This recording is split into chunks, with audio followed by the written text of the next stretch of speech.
Hello, welcome to the SDGs Lead, which is a series of conversations with prominent SDGs changemakers worldwide. Today, we will in particular focus on the topic of gender equality in its aspect fighting sexism against women in politics at local and regional level. It's a deep honor to talk with Jelena Drenjanin, a member of the European Committee of the Regions, also member of a local assembly of Huddinge Municipality from Sweden. Thank you so much for joining and finding time. Thank you very much for inviting me on this very important issue. Jelena, you are the spokesperson of the Congress of Local and Regional Authorities of the Council of Europe, and recently a very important and crucial resolution on fighting sexism against women at the local and regional level has been adopted. Could you please tell a bit more about the scope of this resolution, as actually the municipalities are here the key actors to fight sexism and reach gender equality? Well, first of all, I say just continue the work that the Congress have been doing for many, many years. And it's a human right to be a part of democracy and to participate and make your voice heard. And that should be equal for all men and women. And as we know through history and everything, women haven't been in the positions of power. So the Congress have been working for many years to change the facts that men are overrepresented in different political arenas. So the Congress has started with quotas, and on the road to make a more gender equal arena, we have discovered new problems and new things that we have addressed. And sexism is one of them. Because one thing is to get women into politics, but we also have to keep them in politics. And we see that men and women are not treated at the same way. Women are often judged by different moral standards, by looks, and this is not just the political arena, it's also in media and so on. And we have an explosion since 2007 with social medias and so, and it's like a coin, it has two sides. It's give you an opportunity to be a voice, to make yourself heard, to put out your story. But we can also see that there is, women are exposed to threats. Female politicians are exposed to rape threats, death threats. They are criticized for their looks. They are criticized if they don't have children. They are criticized if they have children. And a lot of blame and shame cultures and so on. And what my report has done is to takes examples from a lot of countries, and I would say this happens in every country. There is no country that can say, oh, we don't have a problem. It happens everywhere. But what we can do is to develop mechanism. Okay, when it happens, how do we respond? We can't change maybe how people act, but we can be in charge of how we react to violence and threats and so on. So I would say my report is very important because it sets standards and norms. What is acceptable? It's not acceptable to joke about a woman's looks or whatever. I was in a seminar Monday, and an Italian mayor, she told that the media described her as a cow.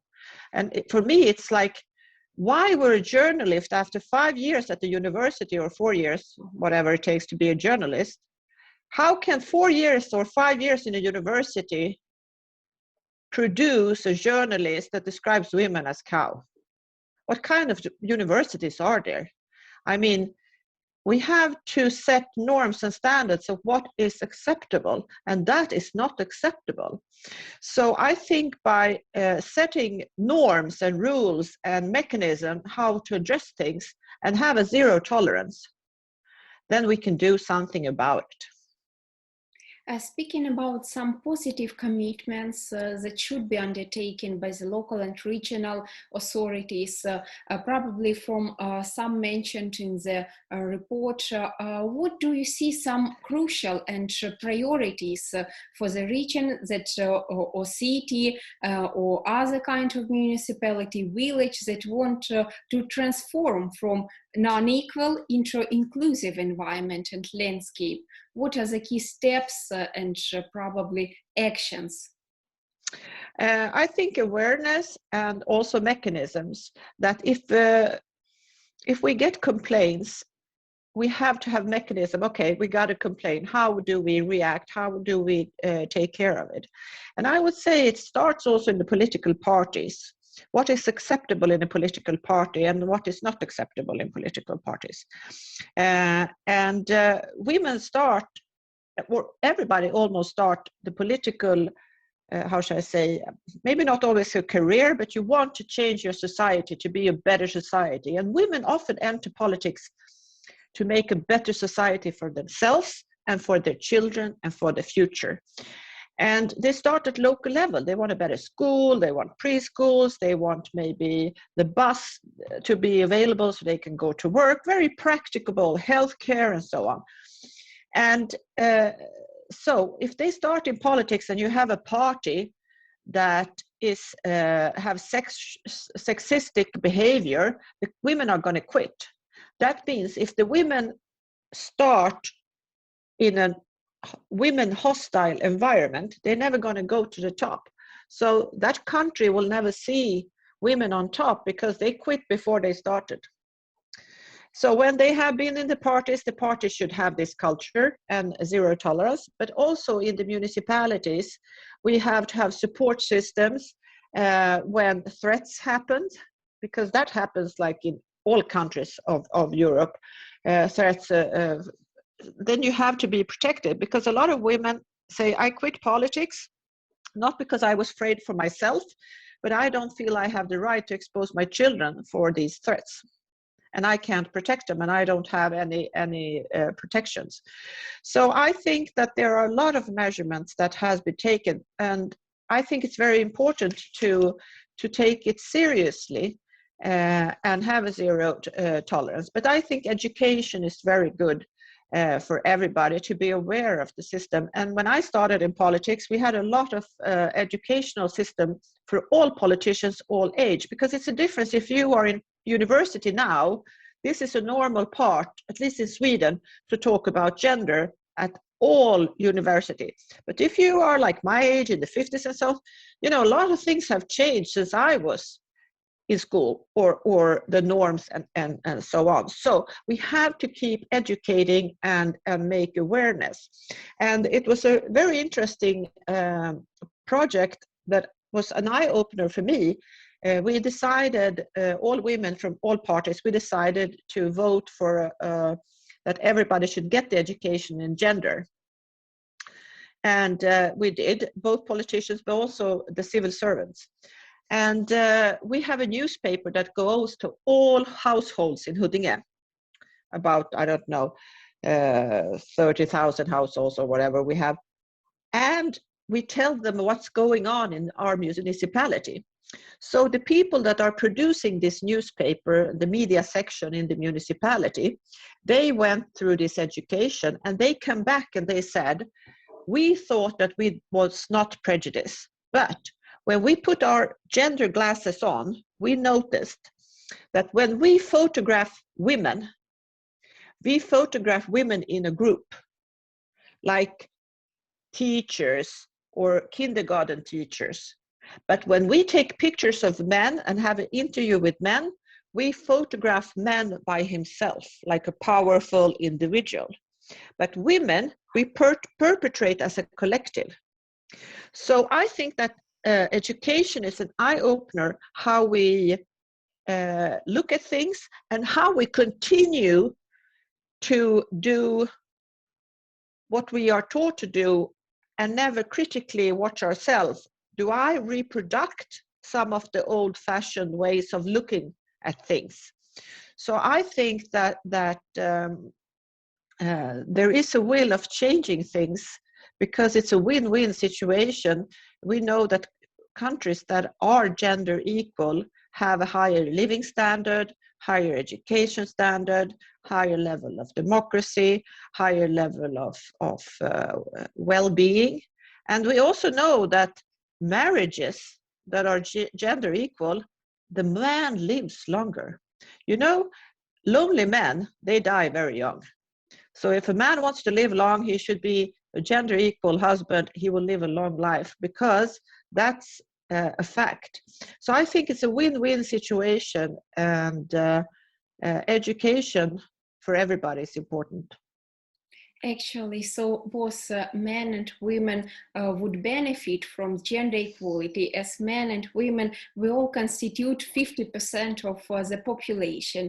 And the positive effects have been already traced, like Not in My Parliament campaign, He for She, and other initiatives which are run by men to tackle this sexism, to tackle hate speech towards women. So could you please elaborate a bit more on the role of men in this fight for democracy, for freedom and gender equality? Well, I've been in politics for 20 years, and when we have talked about gender issues, it's mostly been women that's been talking about it. But I have seen a very, very big change in the last couple of years in the European level. In my party, for instance, we were a very small party, and then we had new leadership back maybe 15 years ago.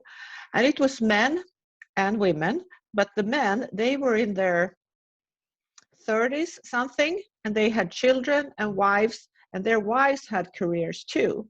So when they entered politics and we were in power for a long time, these men set up a different kind of norms, because they said that it should be possible to have a career and a family. You should not be able to choose. And I am, as a man, as a father, I'm also important to my children. So I know in the beginning when we started having meetings, and our prime minister would say, well, thank you for inviting me, but I have to leave at 4 because I'm picking up the kids at daycare. And the first reaction was like, oh, he's so cute and what a man. But it's like, hey, he's picking up his own kids, you know. And they were setting a norm. These younger men, they were setting a norm that I, as a man, am important as a father. And I'm, as a man, also support my wife to also have a career. And that changed a lot how men around them also behaved, because they were looking up to them, and they wanted to be good fathers too and good husbands too. But then in the end, we have to ask ourselves, men and women, what kind of future do you want for your daughter, for your mother, for your sister, for your cousin, for your granddaughter? Is that the best we can do? And I think there's good in everybody. And I would like to think that we want to see an equal future for everybody, no matter what gender you are. Absolutely, it's about setting new standards. Absolutely. The new generation probably would not even face this problem like gender inequality, as by nature we are equal, and in our mentality we become unequal due to these very wrong behavioral patterns. And when men talk to other men, telling that such kind of sexism is inappropriate, we kind of eradicate this level of sexism and this negativity. Yeah, but there are things that also we have to have in mind. You know, men has always been trained to be in groups, in the army, and in the soccer team or the basketball team. Now girls are also playing in the teams, but they haven't been really in the army, where it's a fostering also. So in companies or political arenas, men tend to know how to behave in a hierarchy. Women, and this I would say to all women, and some will be mad at me, but you know, I'm used to that. We women, we tend to support each other when women are in a bad situation. Then we would support each other and say, don't be sad, this is a tough situation. But when women are doing fine, they are not supported by women, they are supported by men. And this, we cannot blame the men. I would say this to all women. You should not only support women when they are in bad situations. The women that are doing well also need support. And that's an important lesson. I know it's going to be provocative, but that's my experience. And not only mine, I talk to other women too. When you're doing fine, it's very lonely. You don't have many female friends. You have a few maybe, but you have them for a long time. Don't forget that the women in politics, they need support too, because it's very tough many times to combine hard work and families and so. But we're in it because we want to make a better future for us, for our children, for grandchildren, and respect that and support that, because you can't complain that women don't have equal rights and you never support a woman, you support a man. And then I heard also in election, it's like, well, women are not voting on women. No, that's true. Why not? So women also have to change the mindset that women that have come far also need support, and not just when it goes bad. Absolutely. And from these case studies, I've also seen some examples that when women even got elected, and then within the party environment, there can be some hostile cases when women are just precluded from fulfilling their functions, from doing something positive in terms of social initiatives due to such kind of hate speech, increasing criticism. And from this context, we come to the idea of partnership and cooperation, which was highlighted in the report. Why is partnership so meaningful? You have already started talking on this, but probably to ensure this highest relevance and to promote it for other women, men, and members of the municipalities. I think the idea of partnership has to be a two-stream way, because sometimes a poorer country would have partnership with a richer country, or somebody that have made a lot of progress will have somebody who's less progress, and then they would think that, oh, we're going to learn from the. But in fact, my experience is from different projects is that even the ones that have gone far learn, because when you are in a project with somebody that hasn't come so far, they make you think, because they ask you questions that you just take for granted, and they will ask you, why do you do that? And you're like, I don't know, we have done it forever.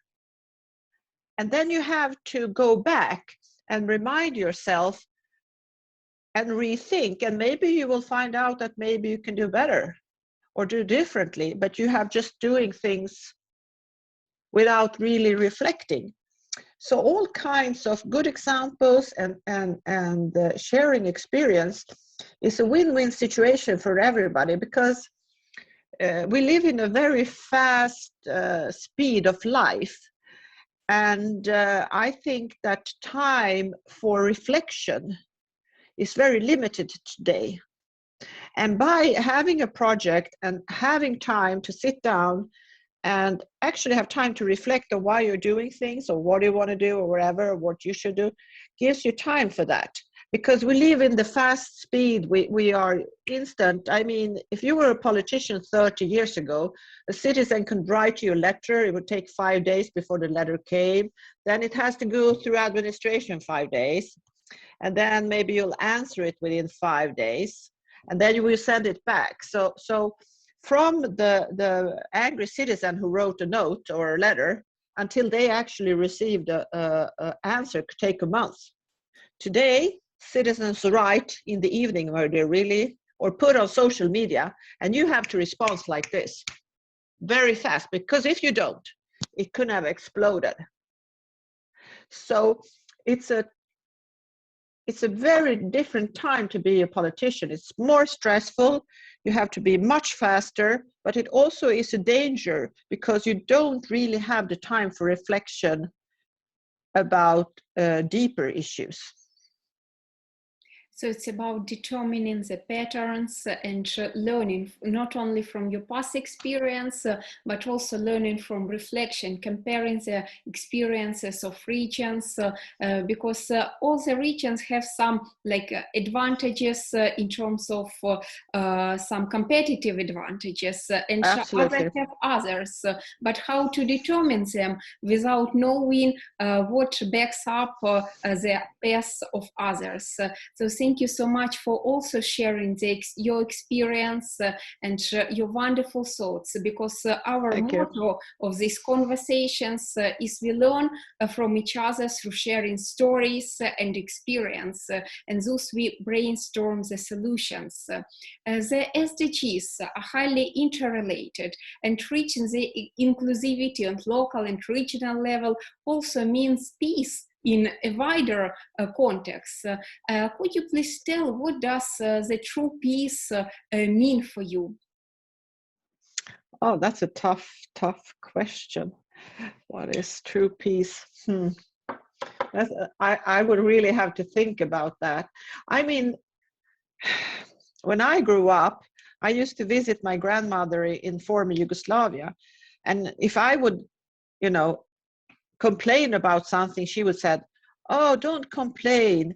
We have bread to eat and there is peace." And I would look at her living in Sweden. I was like, what she's talking about? Sweden hasn't been in war for 200 years, But it also gave me perspective because she has experienced war. My father was a child born before the war, Second World War. They had different perspectives. I have different. So I think that peace is not having stress to live your life. Peace is to be able to plan your future, not to be afraid of what you think or what you say, that you can walk out the door without worrying, that you can have a bright optimism for the future for your children. So peace can be, I would say today, everything that doesn't bring you stress, because there are a lot of things that stresses us today. So I think that we have also to shield ourselves, and I would say that women sometimes tend to take things personally. Men don't, I would say. And we would also blame ourselves. Oh, I shouldn't have said that. I shouldn't have done that. I shouldn't have, instead of thinking that it's not about me. This is the way structures work in this area. This is how social media works. It's not about me. It's something I represent. You are good as you are. Go for what you want. Don't blame and shame yourself. You have to protect yourself. That's, I would say, is peace. Thank you for these highly motivating words. And for me, as being also from the region quite affected by war, it's very meaningful to hear this perspective. And I hope that it will be heard, because if everyone from us speaks for peace, it is more likely to come, because we all need peace, but we treat it from different perspectives, and gender equality and opportunities for women involvement, not only in politics, but also in some kind of military affairs, in terms of stopping wars, is also very, very important. But I would like to say something about that, is about gender equality and peace. The research says the higher level of female politicians the less level of war.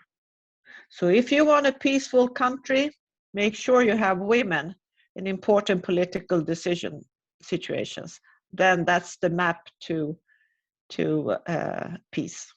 Absolutely. And so I hope that inspires women to go out there and go into politics. Absolutely. It not only inspires, it gives the hope that Absolutely. women can be heard. And this hope can help in the very toughest moments when the pressure comes from outside. But when internally we are empowered and we can see such women as yourself, and we can get motivated, especially for girls also who are doing their first steps in politics, in decision making. What would be a message to people watching us in terms of how to reach SDGs in this particular aspect, gender equality, like a kind of a summary from our today's conversation, and again some piece of motivation? I would say something I use often is that it's the drops of water that makes hole in the stone. It's the dripping. So you have to be persistent. Nothing happens overnight. Rome wasn't built overnight. Be kind, be helpful, and be patient. And everything is possible. I mean, my parents came to Sweden when I was a year. They were gastarbeiters.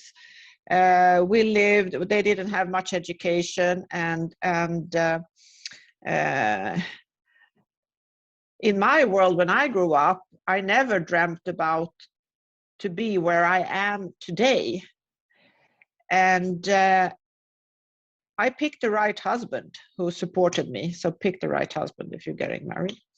But I also had faith around the people that was around me, and I really have this how shall I say, will to do something, to change something, and being patient, educating myself, but also connecting with other people. This what you do today is very important. Reach out and don't be afraid to connect with people, because networking, I would never be where I am if I was not networking outside my own municipality. That was crucial to me. And say yes. One politician friend said to me, say always yes, Jelena, because you're only going to get the question once. They're never going to ask you twice. And we women, we are like, oh no, I don't know if I can do that, or well, that seems hard, or what if I fail? Fail. What's going to happen? No, as long as nobody goes to prison or dies, you can fail. Men fail all the time. They just like, okay, move on. Women is like, oh, I failed once, I can never do that again. So I would say patience, believe in yourself, networking, have faith, don't give up, just go out and do it, and you deserve better. Jelena, thank you so much for sharing your You're wonderful welcome. philosophy, for these inspiring examples from your personal experience, as well as from the work of the Congress, which is highly relevant, as only when this resolution is heard, it could be implemented by local and regional authorities from other countries, as well as by individuals, as all changes start inside. Thank you for this motivation, and I wish you good luck. I wish you good luck too. Work. And keep up this good work. Good for you. Bye. Thank you so much.